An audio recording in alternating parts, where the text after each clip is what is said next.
तर आज बनवूया एकदम हॉटेलसारखी. बघता क्षणी कोणाच्याही तोंडाला पाणी सुटेल अशी झणझणीत आणि चमचमीत अंडा करी.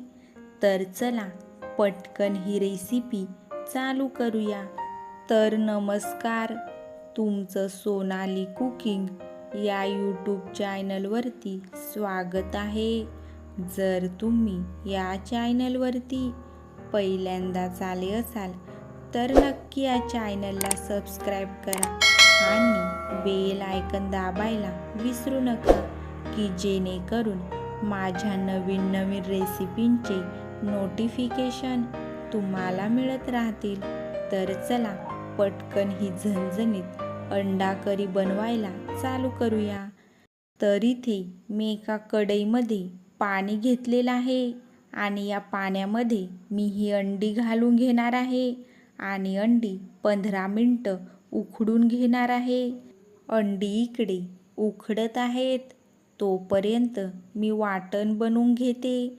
त्यासाठी एका मिक्सरच्या भांड्यामध्ये मी 2 टमाटर कापून घेतलेले आहेत, कोथिंबीर, 4 हिरव्या मिरच्या, आलं आणि 10-12 लसणाच्या पाकळ्या घालून मी याचं वाटण बनवून घेणार आहे. तर बघा, मी आता वाटण बनवून घेतलेलं आहे. आता मी गॅसवरती एका कढईमध्ये थोडंसं तेल ओतून घेणार आहे आणि उकडलेली अंडी मी या तेलामध्ये 3 ते 4 मिनटं फ्राय करून घेणार आहे. अशा प्रकारे अंडी फ्राय केल्याने अंडा करीला खूपच चांगली चव येते. आता या अंड्यांमध्ये चिमूटभर हळदी आणि थोडासा लाल तिखट मसाला घालून मी परत 1-2 मिनटं ही अंडी फ्राय करून घेणार आहे. तर बघा, अंड्याला चांगल्या प्रकारे कलर आलेला आहे आणि 2 मिनटं झालेले आहेत. मी आता ही अंडी काढून घेणार आहे. आता त्याच कढईमध्ये मी 1.5 चमचा तेल ओतून घेतलेला आहे आणि त्याच्यामध्ये 1 चमचा जिरे, तेजपत्ता, दालचिनी, चक्रफूल आणि 2 सुकलेल्या मिरच्या घालून परतवून घेणार आहे. आता मी याच्यामध्ये 2 कांदे बारीक कापून घातलेले आहेत आणि कांदा मऊ होईपर्यंत भाजून घेणार आहे. आता मी या कांद्यामध्ये चवीपुरतं मीठ घालून घेणार आहे, की जेणेकरून कांदा लवकर गळेल. तर बघा, आता कांदा लालसर होत आलेला आहे. आता याच्यामध्ये मी अर्धा चमचा हळदी, तुम्हाला जेवढं तिखट हवं तेवढा लाल तिखट मसाला, अर्धा चमचा काश्मीरी लाल मसाला आणि 1 चमचा गरम मसाला घालून घेणार आहे आणि परत सगळं परतवून मिक्स करून घेणार आहे आणि 1 मिनटं असंच भाजून घेणार आहे. तर बघा, आता 1 मिनटं झालेलं आहे. आता मी या कांद्यामध्ये हे वाटलेलं वाटण घालून घेणार आहे आणि वाटण चांगल्या प्रकारे परतवून घेणार आहे. आता या वाटणावरती मी 2 ते 3 मिनटासाठी झाकण ठेवणार आहे.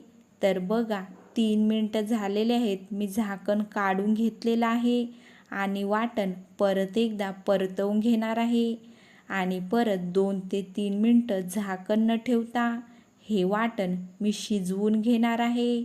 तर बघा, आता वाटण चांगल्या प्रकारे भाजून झालेलं आहे.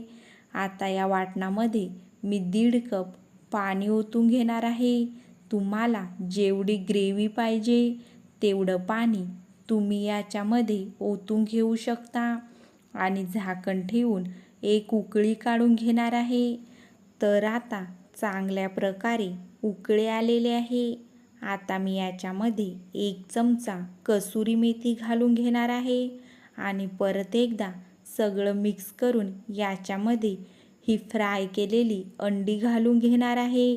तुम्ही नक्की अशा प्रकारे एकदा अंडा करी बनवून खाऊन बघा. हाताची बोटं पण चाटून पुसून खाल एवढी झणझणीत आणि चमचमीत ही अंडा करी बनून तयार होते. तर आता 5 मिनटं मी ही अंडा करी शिजवून घेतलेले आहे आणि वरून गरम मसाला परत 1 चमचा घालून घेणार आहे. वरून गरम मसाला घातल्याने अंडा करीला खूपच छान चव येते. तर बघा, आता आपली अंडा करी बनून तयार झालेली आहे. वरून भरपूर अशी कोथिंबीर घालून घ्यायची आहे.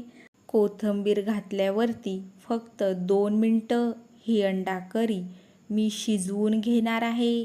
तर बघा, आता 2 मिनिटं झालेले आहेत आणि झणझणीत व चमचमीत अशी अंडा करी बनून तयार झालेली आहे.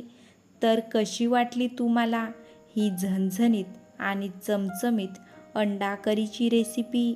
नक्की मला कमेंट करून सांगा. आणि जर तुम्हाला माझी ही रेसिपी आवडली तर नक्की माझ्या चॅनलला सबस्क्राईब करा आणि बेल आयकन दाबायला विसरू नका, की जेणेकरून माझ्या नवीन नवीन रेसिपींचे नोटिफिकेशन तुम्हाला मिळत राहतील.